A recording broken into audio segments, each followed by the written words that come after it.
Imana ishimwe. Praise God.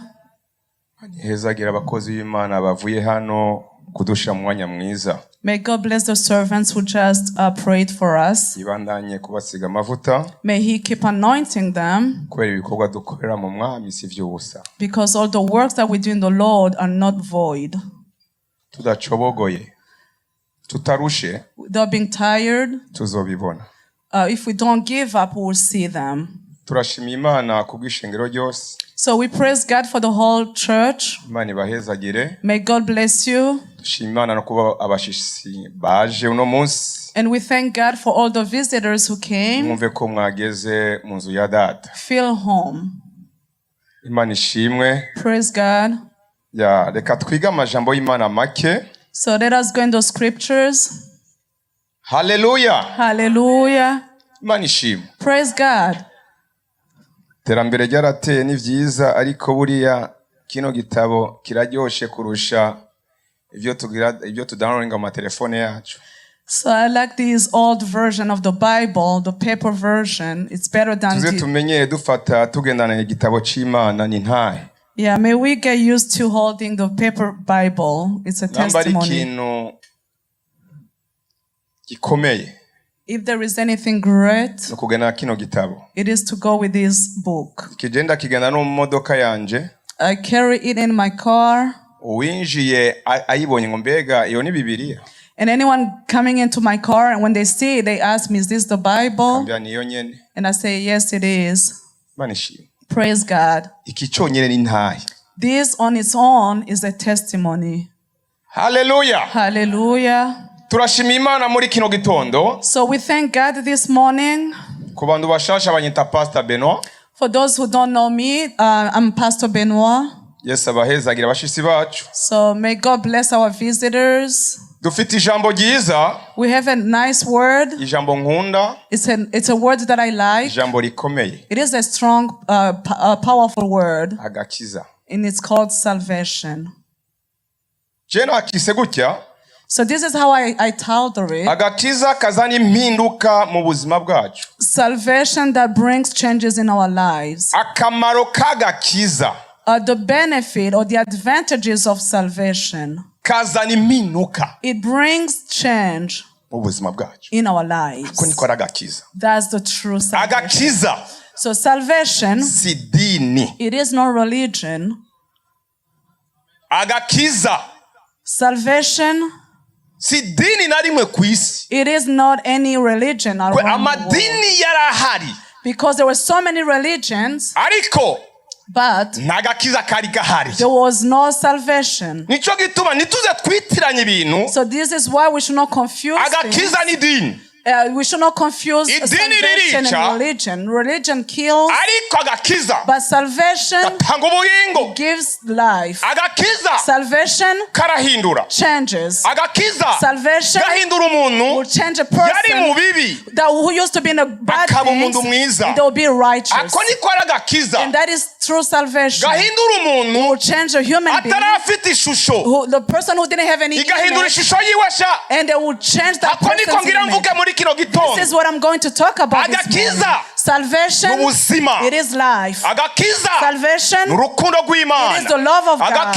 Salvation, it is mercy of God. Salvation, it is the goodness of God. It is grace. How did we get that goodness? It was from His only begotten Son, that whoever believes in Him, he won't perish, but they will get eternal life. If you believe in the religion, you will die. But if you believe in the salvation, you will be saved truly. Amen. Are we together? And this is why salvation, if you have it, then you need to be firm in it. Walk through it firmly, because it is life. Praise God. Salvation, so where we used to be, if you remember where you used to be, me, I remember where I was, and you will understand the power of salvation. The power of salvation, and this is why kaza kuzana impinduka mu buzima bwawe. He has to bring change in your life. Namba taraba impinduka mu gakiza waronse. If you still don't have changes through your salvation, you will be just coming as a religious person. Agakiza, salvation, niko kakwigisha indero nziza. It is what teaches you good manners. Tutigishijwe n'abavyeyi. What we didn't learn from the parents. Salvation, it will teach you good manners that parents didn't get to give you. Salvation will teach you. If you were raised in a house, if you were raised in a house where parents would dispute, but once you get saved, you leave that family and you go in the family of saved people and you understand the benefit of salvation. Brethren, salvation changes.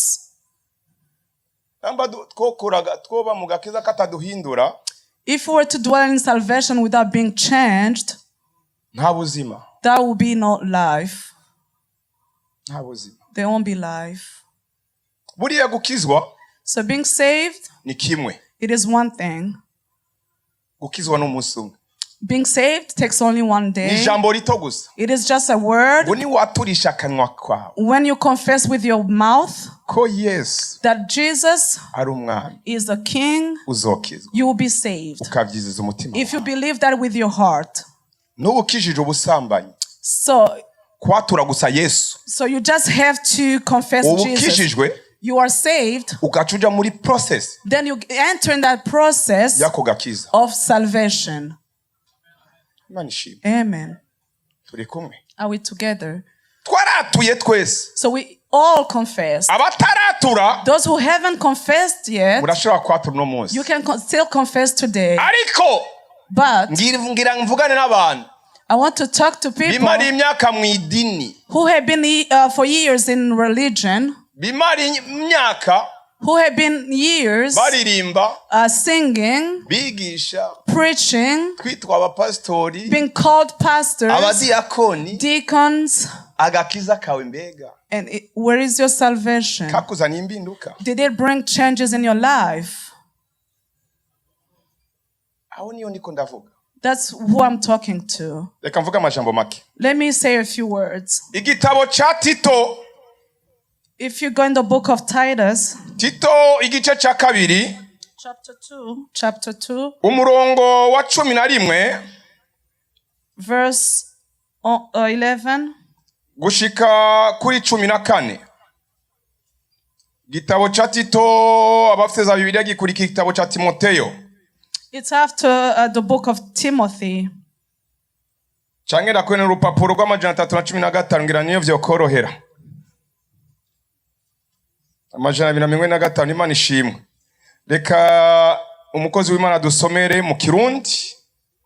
Hanyuma abandi murakurikira mu ndimi mufite.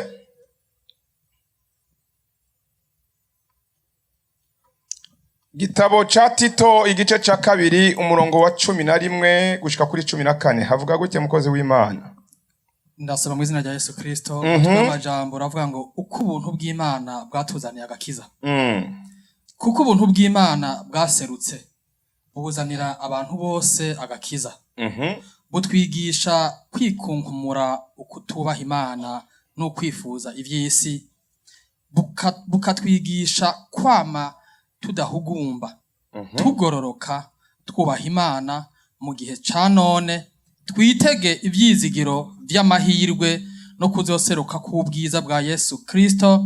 Niwe Mana yacu ihambaye n'umukiza yatwiguze kugira ngo aducungure, adukure kw'ivyo twagabitanije vyose, kandi yihumanurire ubwoko ngo babe icibare ciwe, barwane ishaka ry'ibikorwa vyiza. Amen. Imana ishimwe. Praise God. Hallelujah. Hallelujah. Agakiza. So salvation, it is the grace of God filled with love. Agakiza, salvation, God has prepared it ahead of time. After Adam sinned, sin continued on. Any child who will be born, they get born with sin because of the root from Adam. nta muntu avuka ari umugororosi. So no one gets born in that abantu bose anyone, ushaka ube bishop ameze gute, whether you are a special niwabyara bishop, umwana once you give birth to avuka ari a umunyabyaha. child, they get born sinner. ari umuntu anyumvise? Did you hear me okay? navuka ari uwera. They don't get born holy. Nico gituma And this is why uronse umwana mutoya when you have a small baby, akaguhekenya ibere, if they bite your breast, you will slap them and say, you just hurt me. Like a small baby will bite your breast. They're already filled with the anger from Adam. No one taught that child that it hurts, but they will bite you and you will hurt. So they were born in sin. But thank God that He already prepared the way that one day we'll be saved. So He prepared the way. He did it ahead of time. In the Old Testament, so people, the way they called salvation, based on the things that God has done to them. These are two different things. Having salvation, and you speak about salvation because of what God has done to you. So you need to distinguish these two things. So the Old Testament, so what the people called salvation, they will call things salvation because of the work of God. So that God,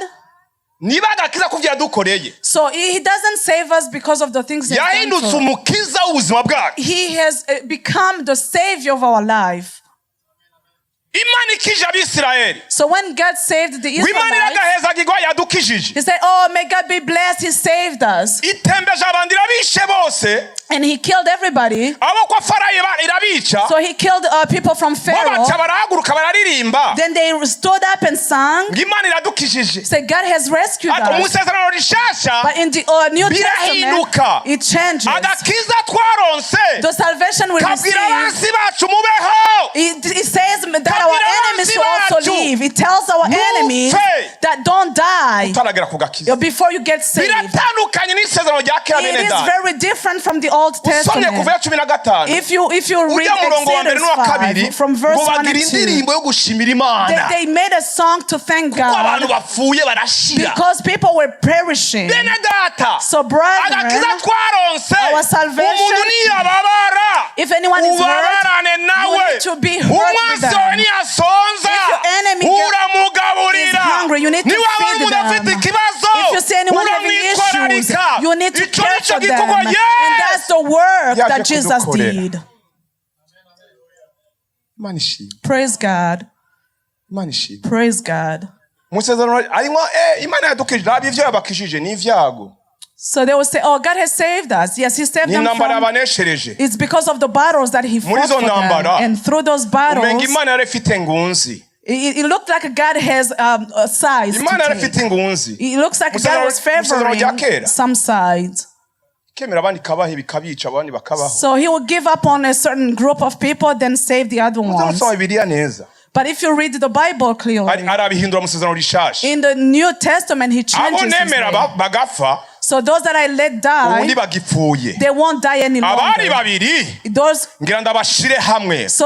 are divided, I'll put them together. Those that I created in my image, the only enemy is the devil. God has changed His plan. He changed it through Jesus Christ. And He didn't go anywhere else but in Jesus Christ. He took the people from the Old Testament. He took the enemies of God. The people were not the people of God. Or they didn't have any name. They didn't have any image. And God took them from there and linked them to these other nations. And that's the true salvation. And that's the salvation. It has love. And that love, let me tell you the truth. We had a connection with the devil. And this is why jewe ukwizera kwanje. Me and my belief. Ukwizera kuzana no kumva. So faith comes from hearing, and hearing from the word of God. So my faith. Connection Yesu yakashe n'abadayimoni. So the connection that God disconnected from the demons. These are cord that He cut. There is an umbilical cord that He cut from the cross. So there is a connection that He ended. Hallelujah. Amen. Wow. Hallelujah. Amen. Usome igitabo cha Ezekiel. If you read the book of Ezekiel 15 and 16, said, I found you where you were lost. I found you where you were lost. You didn't have any image. I found you. I found you. You were laying down.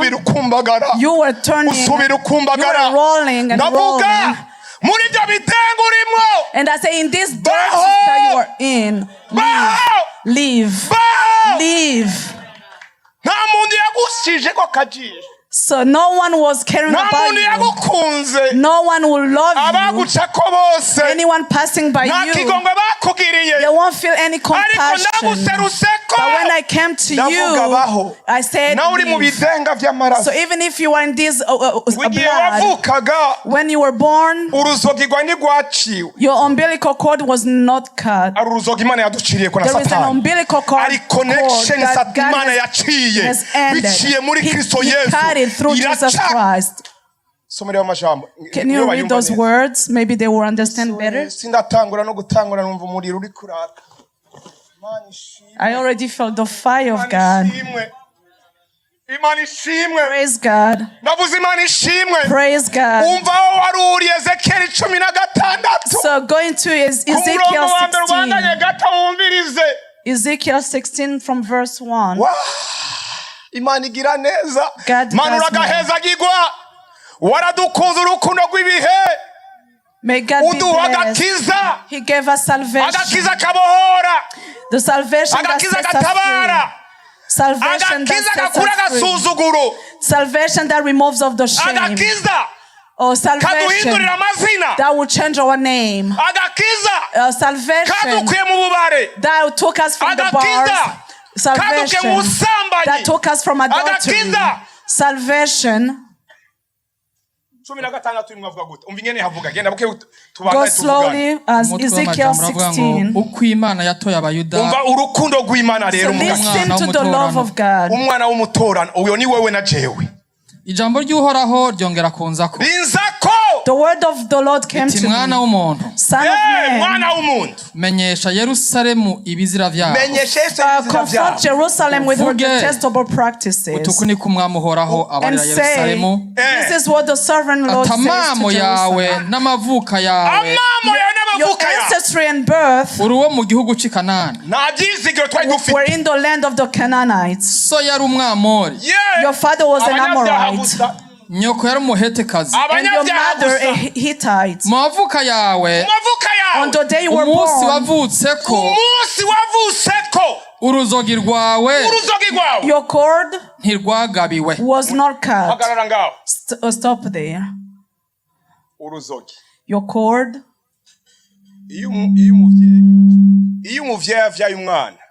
When a child gets born, for the child to be alive, there is a connection that links the two. Let me touch the belly of my wife. So there is the umbilical cord between her and the baby. So for this child to be alive, once the baby comes out of the womb, they have to cut the cord. And the connection between the baby and what's in the belly will be removed for the baby to have their own life. They have to cut the umbilical cord. So listen. Your umbilical cord, yes, Jesus cut it.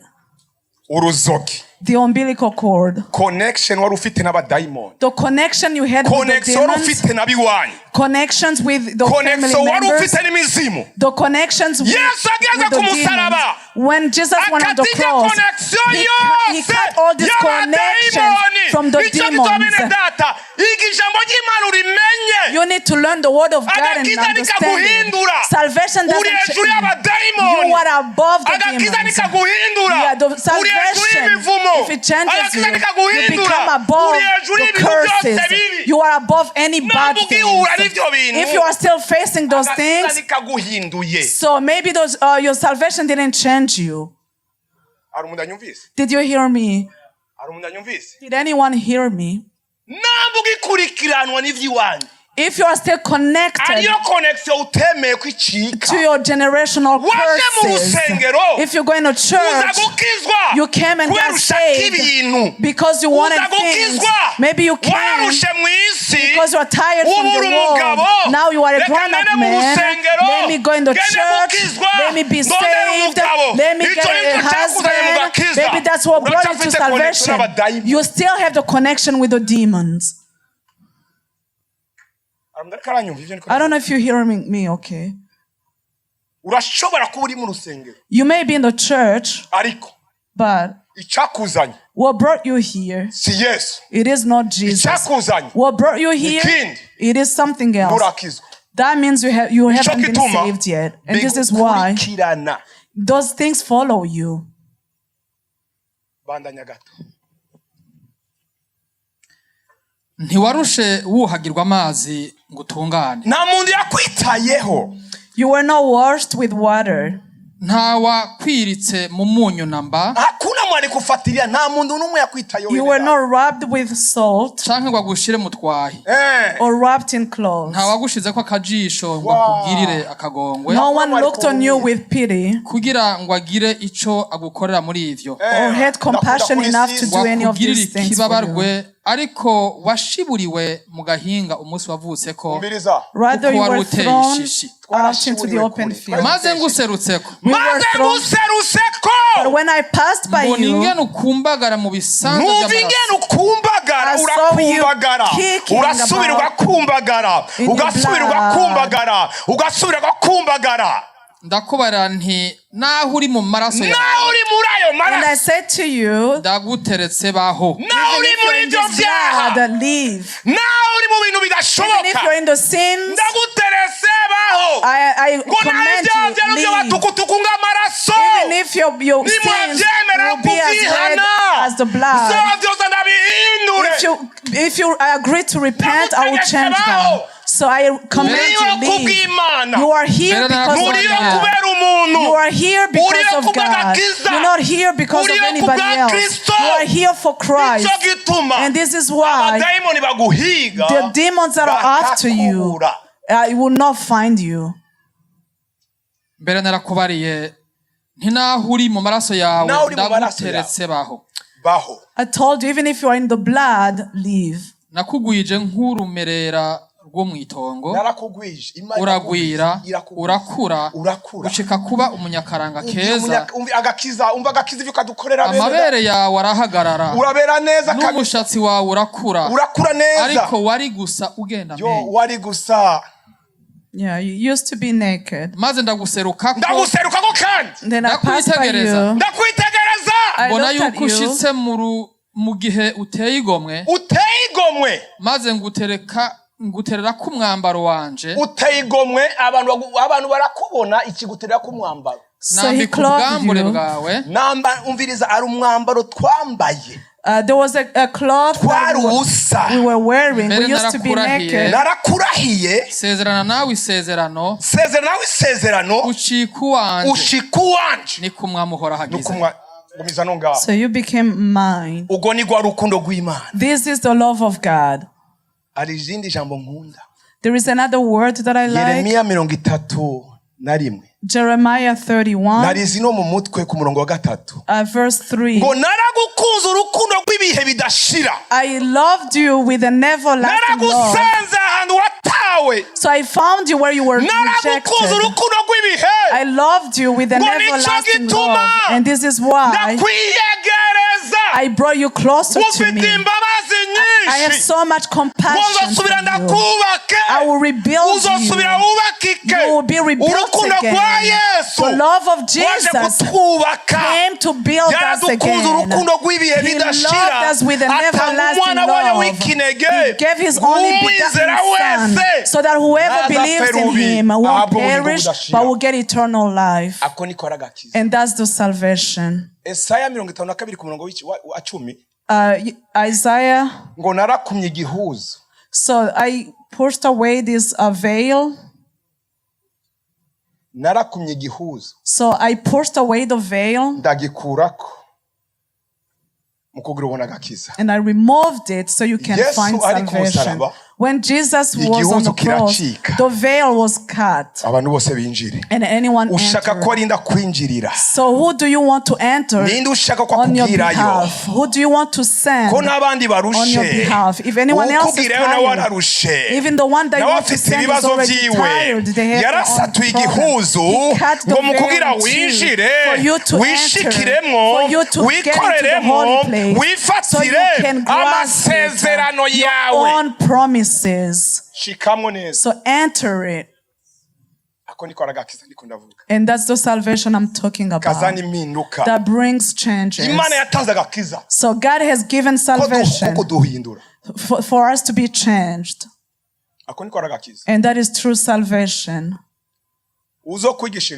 If anyone teaches you something else, we didn't become saved to get money. If that's what brought you here, once you get the money, you will leave.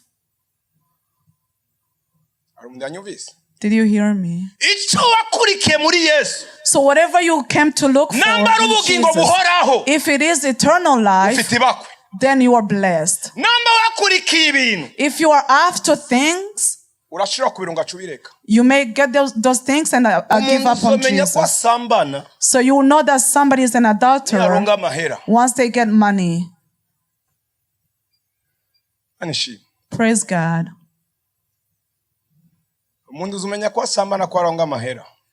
So wait until someone gets money. You will know if they are an adulterer. When you become rich, you will see these other women. So if you came to look for money, once you get it, then you're gonna go and do the things that you always wanted. But salvation, when it's there, you say, God, thank you. God, thank you for the salvation. God, thank you for giving up Jesus to become our Savior and our King. Once someone gets salvation, don't teach anyone how to dress up. So you know what you teach. Don't teach somebody how to dress up. Let them dress up the way they want. Once the salvation reaches them, they will change the way they dress up without being told. Don't waste time on the style, the fashion. Salvation will teach you things very well. Praise God. Salvation. Are we together?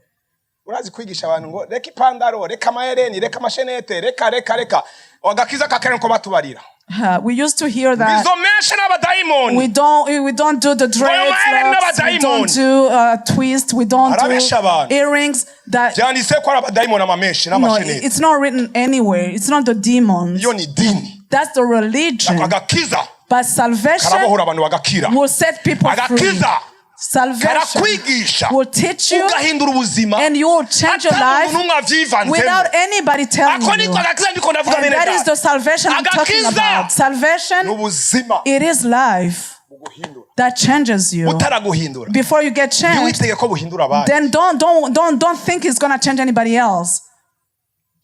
Are we together? Let me finish up. Praise God. We're talking about salvation that brings life in our lives.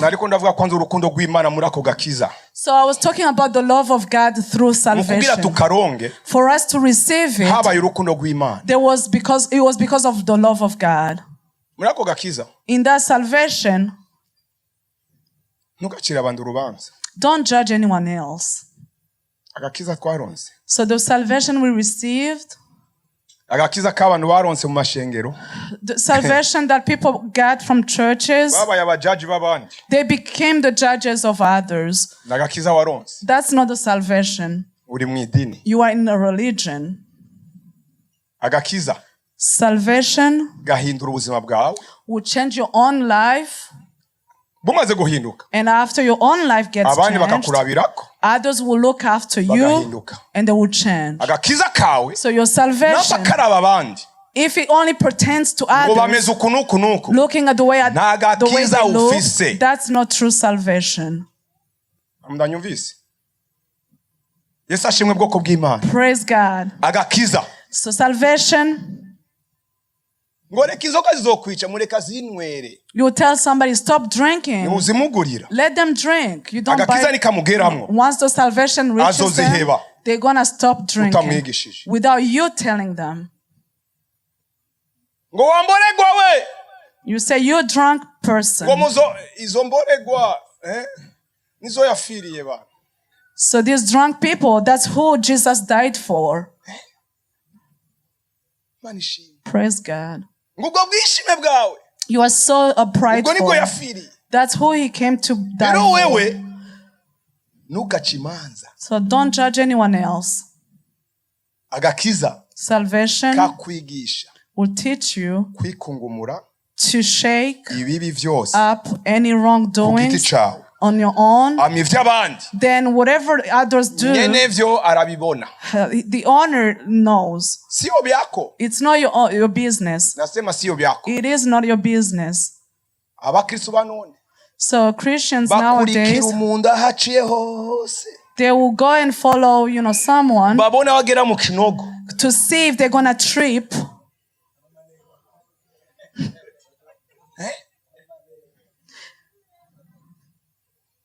ngo nabonye kanaka ari kumwe n'undi mudamu mu modoka. Izo nizo nguru zanyu, niko gakiza waronse.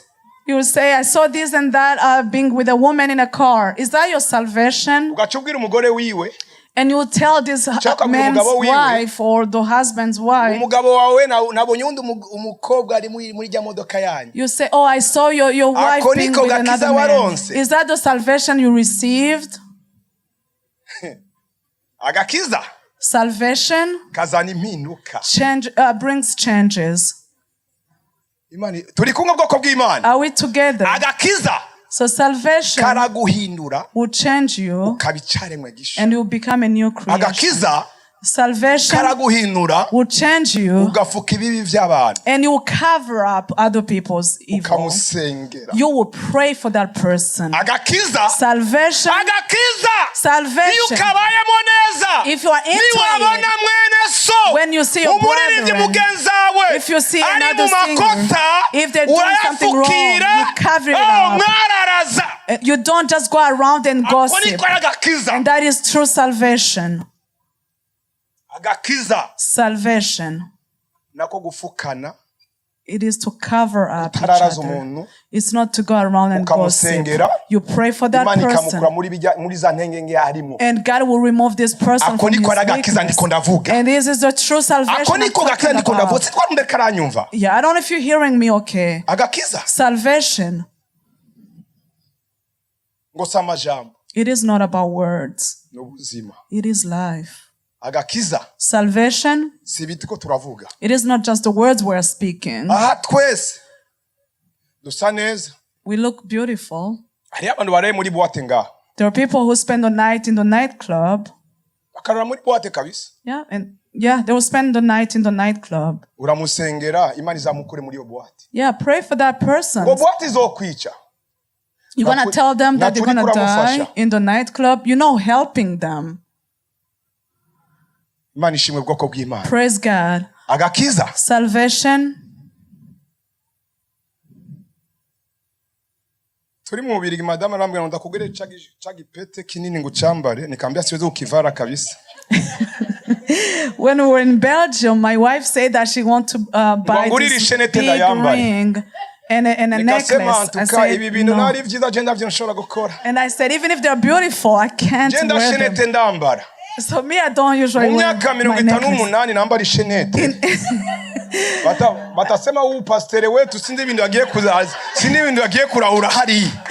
I never wore like a necklace in the 58 years of age. You wear this huge ring. To me, my so to me, this ring is enough. Don't bring confusion in the people. Don't bring confusion among the people. I will come from Belgium with this heavy necklace. Agakiza. So salvation. There are things that you can do. So when you reach this cross, there are things you cannot do anymore. It's not everything that you do that you have to be in. So the things you didn't, don't try these new things after 30 years of being saved. Me, I don't wear these ripped jeans. If I come and I have these ripped jeans in the church, I'm not saying it's bad, but to me, I can't. Maybe to you, it is still fun. To you, it's okay. Are we together? And this is the salvation. It will change your own life. And after it gets changed, then it becomes a testimony to others. Salvation that brings change. Salvation that brings change. Salvation that brings change in our lives. It changes us. He has changed us. He has changed my life. So yesterday we were coming out of this place for morning, and then we're reminding each other about the salvation we received. It wasn't from our parents. It wasn't from our parents. So when I was in the witchcraft, and God found me there, so once salvation reaches you, no one can stop it. Praise God. And this is why we pray for our kids. We say whatever God took us from, our parents didn't play any role. So the salvation you received, the parents don't play any role in it. You try to raise them okay, but after they grow up, until they repent themselves, no matter how many prayers you pray, it is okay to pray for them. But parents, what we do wrong, we pray for them and then we judge them. So are you listening? Those who have grown up kids. Have you seen somebody praying for someone? And then you say you won't become anyone. So you prayed for them to be saved. And you say, this kid is spoiled. So you already cursed them. Parents, are you listening? Once you pray for your child, you will say, God, the way you found me, these prayers I'm praying, may that resurrect my children so they can come to know the true salvation. And then don't follow your prayers with curses. Young people, are you hearing? Salvation. So you, the youth, let me talk to the youth. I have to go slowly so they can understand. Salvation. So I want to tell you what it is. It will prevent you from going after your fiancés before the age of being married. Or boyfriends. Okay. So salvation. So you're still in the 9th grade. umwaka w'umunani, or maybe 8th grade, umwaka w'icumi, or maybe 10th grade. ushaka umufiance w'ikatari abadayimoni. Why would you need a boyfriend? Mwanyumvise mwabasore mwe? Are you hearing me? Agakiza. So salvation. Mugenda nivyo mubona ku ishuri. So you maybe see what happens in school. This your friend has a boyfriend. Your friend has a girlfriend. You should not conform yourself. Don't look like them. Bring salvation into your schools. Tell your other kids that whatever you're doing, tell them it's wrong. Did you hear me, young people? Did you hear me okay? So look at me. You are still in your father's house. You are still housed by your father. You are in the 10th grade and you need a boyfriend. That's a demon.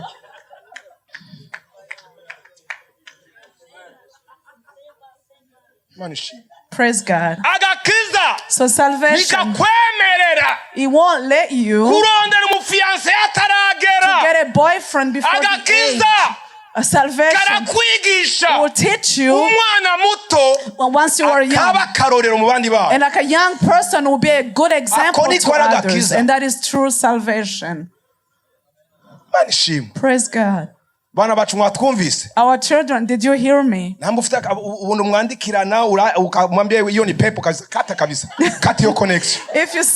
you have a boyfriend or girlfriend that have been texting each other, you need to cut those connections. You don't sleep in the night, you are busy with text messages. It's not time for you to do that yet. It's not time yet. Yeah, get ready to be raised.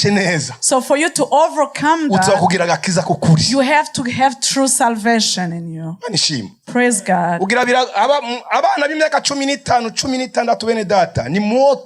You know, 16, 15 years old. If they don't meet with Jesus, we have to be truthful. Unless they meet with Jesus, we have fire. So once they meet with Jesus, they are so good kids. They are very special. They are very good children. Our children are very, they have to have true salvation. Praise God. Are we together? So the salvation that brings changes. Yeah, let me just talk about this one person to whom salvation brought changes. His name is Zacchaeus. Praise God. Yeah, Jesus was passing by from Jericho. And Zacchaeus heard about Jesus. He heard of him. And he said, I heard of this man. After I heard of him, and I heard what he's up to, he is healing the sick. The bent are being released. So those who didn't have peace before are finding it. So let me climb a tree so I can see him. So he climbed the tree of the sycamore, the fig tree. And then when Jesus passed by, I won't have time to read it. It's Luke chapter 19. So as Jesus was passing by, and he looked up, and he said, Zacchaeus, come down. Today, I will sleep in your house. And the people say,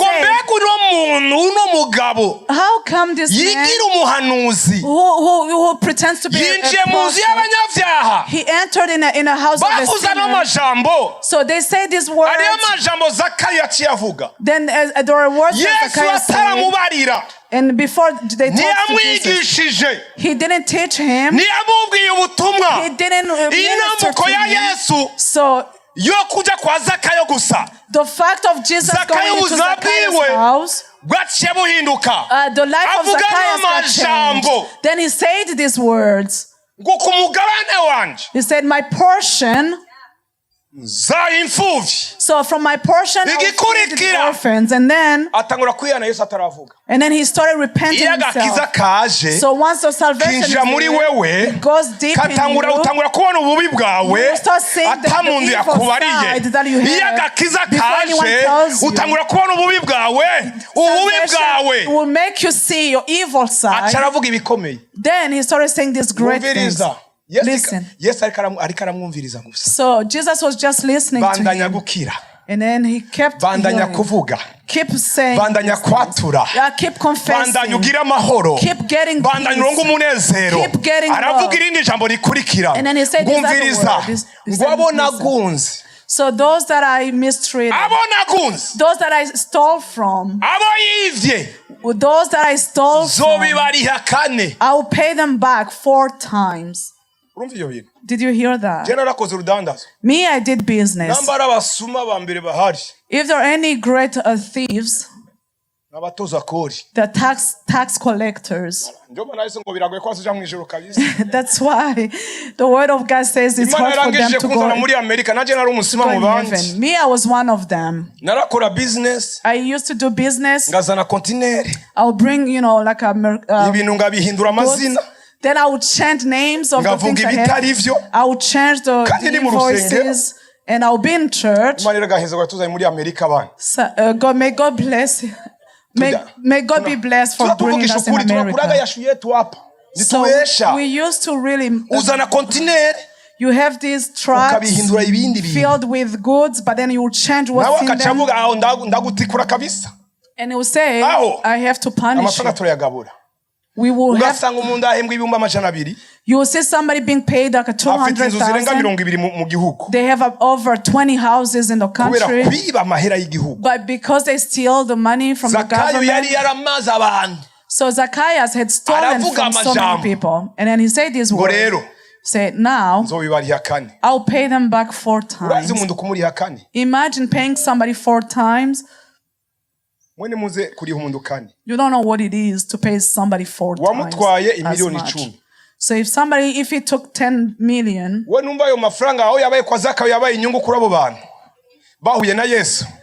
so you understand, these people got the benefit. Maybe they lost. The day Zacchaeus got the salvation, they became rich again. So let me tell you this. Whatever was in grasshoppers, whatever was in by the grasshoppers, because of the salvation we will be compensated twice. The salvation we received. And then Jesus said, read the Bible clearly.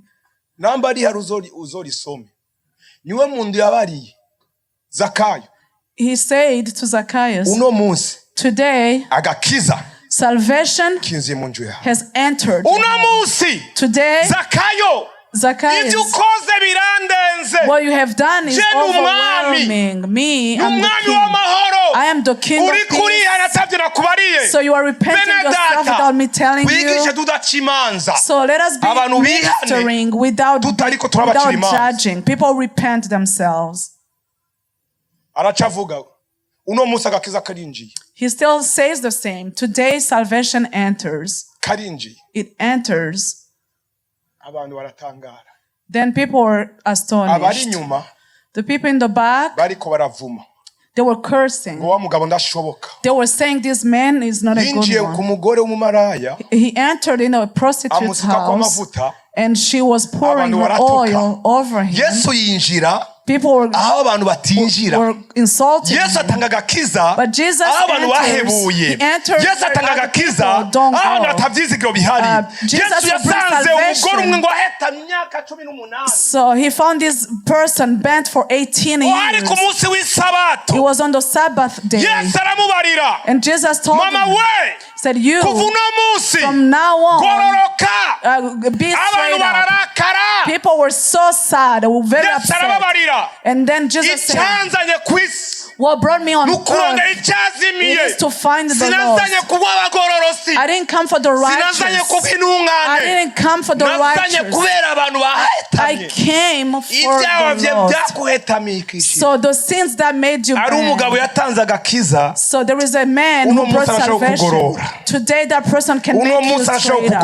He can make your things straight up. He can make you be straight up. He is the King of peace. Whatever bent you, I don't know what it is, but what I'm telling you today, he is here, and may he give you salvation. Praise God. And that's what was told Zacchaeus. So let me conclude with this word. I had a lot to say. There was another man who received the salvation. This soldier, an army. From the book of Acts 16, Paul and Silas, as they were in jail, so they prayed, they sang.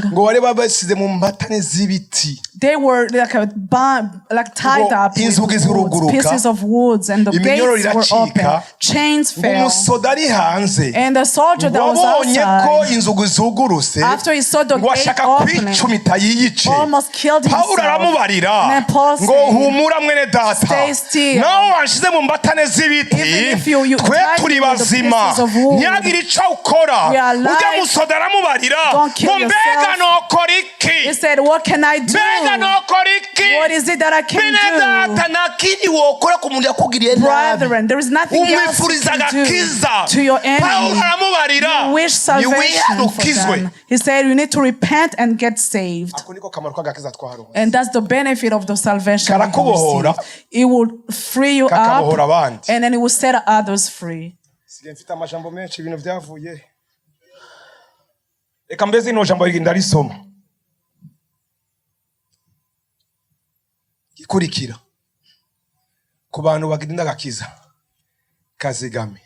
So for those who already have the salvation, you need to keep it very jealously. Yeah, don't take it for granted, because we received it for free. You need to care for it. You need to be vigilant. You need to be watchful. You need to be in the salvation. Be in it fully. So don't take it for granted. The salvation that you received for free. Yeah, we should be very watchful. So leave the things that don't have any. You need to remain in your salvation. So for people who don't come to church, maybe it's because they're very tired. So because people who don't pray, they don't get the thirst of the things of God. But when you really care about the things of God, whether other people pray or not, whether they gather or not, you will still pray.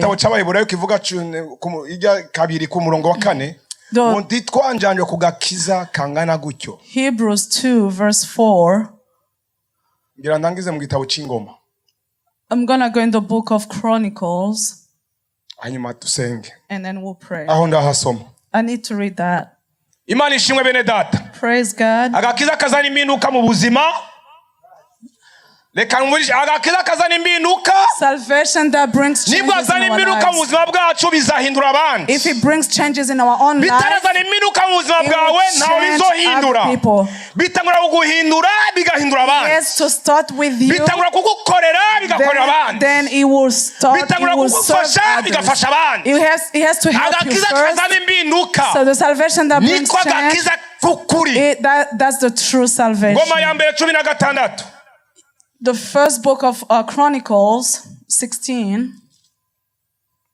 Ingoma ya mbere 16 ku murongo wahageze. First book of Chronicles. Ingoma ya mbere 16 ku murongo w'10. 16. Mwirate neza yiwe.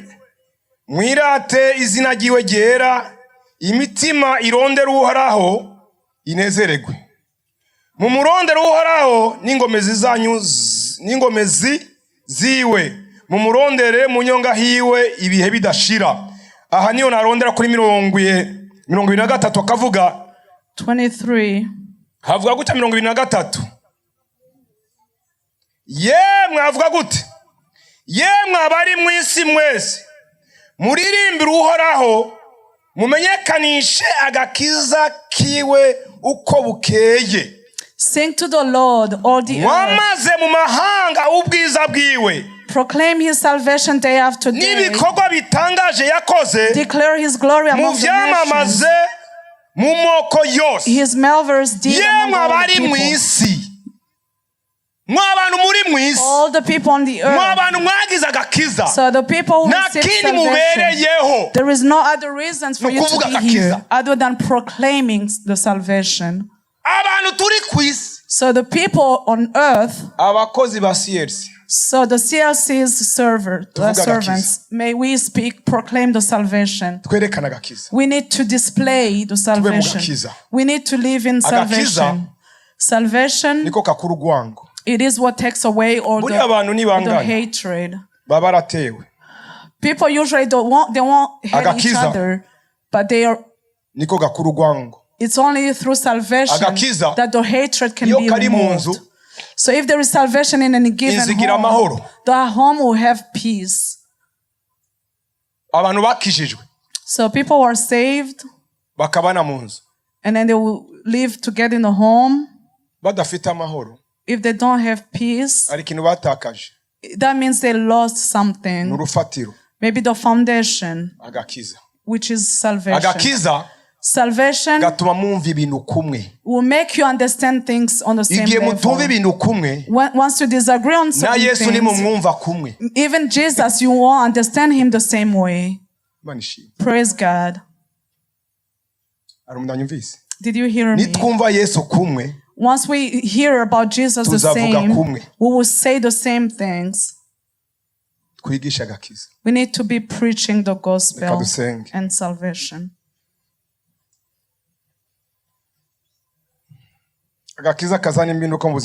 Salvation that brings changes in our lives. Did it change your life? If your life hasn't changed yet, if you haven't received the King Jesus, the very first step to receive Jesus as your King and Savior, if you are here, please come forward so you can receive Jesus as your Savior and your King. Abandi bagira kabiri. Nijya jambo twasomye muri Tito. The word that we read from Titus. Agakiza, salvation, katwigisha kwikunga muri bibi byose. It will teach us to shake us from kakatwigisha, it will teach us kubaha Imana, to obey God. Kakatwigisha, it will teach us guhinduka, to get changed. Ari kintu ushaka guhindura mu buzima bwawe. Is there anything that you wish could be changed in your life? Please stand up so we can pray. If you are here, we need to pray. Anybody else, please come forward. If there is anything that you want to see changing in your life, come forward. Come forward. We're going to pray together. Pray and say, God, I need the salvation that changes things in my life. God, change my life. So this salvation that brings changes, that will change my life. I need to be the light to others. Salvation makes you be the light to others. Salvation, it is the true life.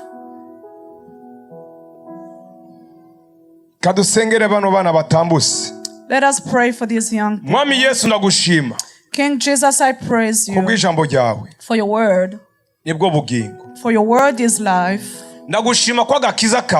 I thank you for your salvation. Kazana impinduka. Brings changes. Ubuzima bw'abana mu mwami Yesu. So the lives of these children, Reka ubuhindure. may you change them Atamuntu n'umwe yoshobora guhindura ubuzima in a bwabo. way that no one else can Ariko do. agakiza kawe. But your salvation, Reka kagende muri bo. may it go into them, Kabahindure. may it change them Babe ivyaremwe so that they bishasha. can be new creation. Mw'izina rya In the Yesu. name of Jesus Christ. Mw'izina rya Yesu. In the name of Jesus Nasabye mwami Christ. Yesu. I ask that the Lord Agakiza Jesus, kawe. your salvation, Kagira intahe muri bo. may it be entered Ubuzima into bwabo. their lives, in their lives. Buhinduke. May their lives be Babe ivyaremwe changed. bisha. May they become new Bagira creation. intahe. May they have new testimonies in whatever they Mu vyo do, bavuga. in whatever they Mwami say. Yesu, Lord ushira Jesus, impinduka oh, bring mu buzima changes into bwabo. their lives. Ushira impinduka Bring changes mu into ngendo their zabo. lives, in the way they Ushira walk with you. impinduka Bring mu mvugo changes zabo. in the way they Ako speak. niko gakiza mwami This is the waduhaye. salvation you have brought Waje to kuduhindurira us. You amateka. came to change our Uhindura amateka history. yabo May you Mana. change the history Bagende of bavuga ivyiza. young people. Bavuga May they ubushobozi bwawe. proclaim your goodness. Bavuga urukundo May rwawe. they proclaim your power. Bavuga imbabazi zawe. May they proclaim your Bavuge ibyo wabakoreye forgiveness. mwami. May they proclaim what you have done Urakoze to mwami them. Yesu. Thank you, Lord Jesus. Ndagushima ko I thank you. iyi mitima These hearts, uyihinduye. oh, you have changed them. Ubakura mu kintu Oh, cose remove them kitava kuri from wewe. anything that is not Ndagushima from Mana you. Thank you, Lord, ko wumva gusenga. that you heard our prayer, Kubejeje. that you have made them Amaraso yawe. holy. May your blood, Arabejeje. oh, cleanse them. He Arabatunganyije. has made them right. Babaye ivyaremwe Oh, bisha. they now new creation. Urakoze mwami Yesu. Thank you, King Ukugira Jesus. neza kwawe. Oh, for your goodness. Kumva gusenga kwacu. For you heard our prayers. Dusenze mu izina rya Yesu We Kristo. pray in the name of Jesus Mwami Christ, n'umukiza wacu. our Lord and our Savior. Amen.